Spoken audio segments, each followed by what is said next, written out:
il a dit des choses, lui, en jésuite, sur son propre rapport à la France. Donc là, pour le coup, on a le droit de le juger.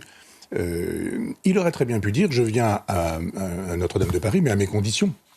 Plutôt que de dire c'était du showbiz absolu, il aurait dit écoutez, je suis le pape, je serai là, mais alors il y a un endroit sur lequel je serai un peu en hauteur, les autres seront là, et je montrerai la suprématie du christianisme dans cette église. Mais comme on avait un chef d'État qui avait fait savoir que c'était peut-être interdit de prendre la parole dans l'église, mais que lui, il le ferait 2 fois parce qu'il allait transgresser, il a peut-être voulu dire je méprise ces gens-là. Ouais, j'ai vu les images, on a vu Musk, on a vu Trump, C'était une façon de dire, je vais faire de l'apostolique véritablement, je vais vous montrer que ici c'est Dieu qui fait la loi, c'est pas vous.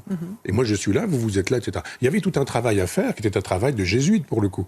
Plutôt que de dire je vous méprise, je viens pas et je préfère aller dans des endroits au mépris de tout bon sens qui ne sont pas la France. Sous-entendu, Marseille n'est pas la France et la Corse n'est pas la France. Et Strasbourg non plus, il a dit. Alors Strasbourg, il venait pour le Parlement européen, mais il n'a pas tort non plus. Enfin, dans la logique, on comprend un peu ce qu'il veut dire.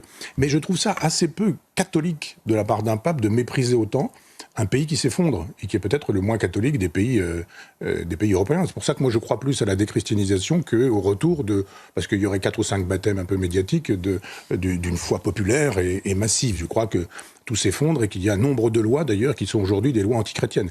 La déchristianisation, elle est évidente à partir du moment où des lois sont votées qui sont des lois franchement opposées à ce que le christianisme propose. Par exemple, Simone Veil et l'avortement.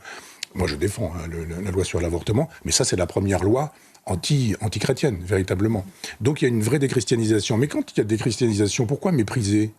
C'était un peuple très humain, trop humain, qui était très, je disais tout à l'heure, dans la vanité, dans l'orgueil, ou alors dans l'espèce de méchanceté. Vous ne m'aimez plus, je ne vous aime pas. C'est pas le rôle d'un pape.